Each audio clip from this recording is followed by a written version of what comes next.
asked this all the time, what's my favourite gantry, and that includes the football world, not just in the UK. And I always say two, Anfield and Selhurst Park.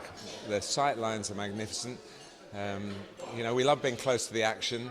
We don't mind having to crawl through a small space to get the best seat in the house because we're judged on what we see, and clearly sight lines and the general level of access is very important to our jobs.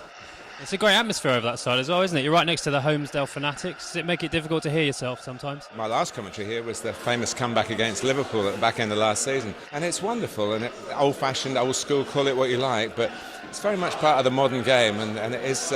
It obviously helps the players, which is the most important thing. That's what they're doing it for. But as television broadcasters, we love the noise, and it gives us plenty of that. You mentioned that Liverpool game. Is that one of the best games you've seen at Selhurst over the years? Yes. Extraordinary game. I mean, you need games of importance, really. I mean, you can have good games. I've seen some real goal fests here in the past, but this one was a match that mattered at both ends of the table. It sort of completed Tony Pulis's job, really, with that amazing comeback. And of course, it had an adverse effect on Liverpool when it seemed that they were, moving in maybe for the kill as far as the title was concerned. They as it turned out, they would have probably needed more goals, but that's what they were looking for, and it opened the game up. And another part of the night I enjoyed it a lot.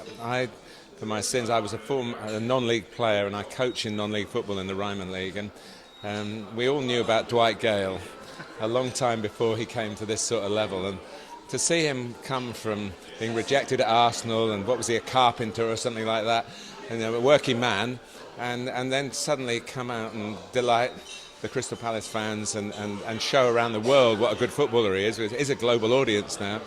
Him and the sort of Ricky Lamberts of this world as well. I think they're great stories because there are conventional ways to become professional footballers, and there are those who fail on the conventional way but come again. It shows great character, and I keep an eye on Dwight.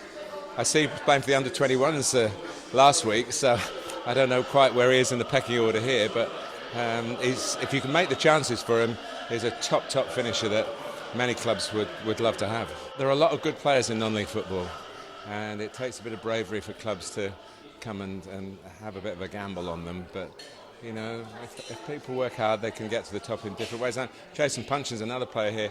He's obviously knocked around the lower divisions. I think he was in non-league football for a while. Grew up round the corner from here, and finally has come here later in his career and living the dream.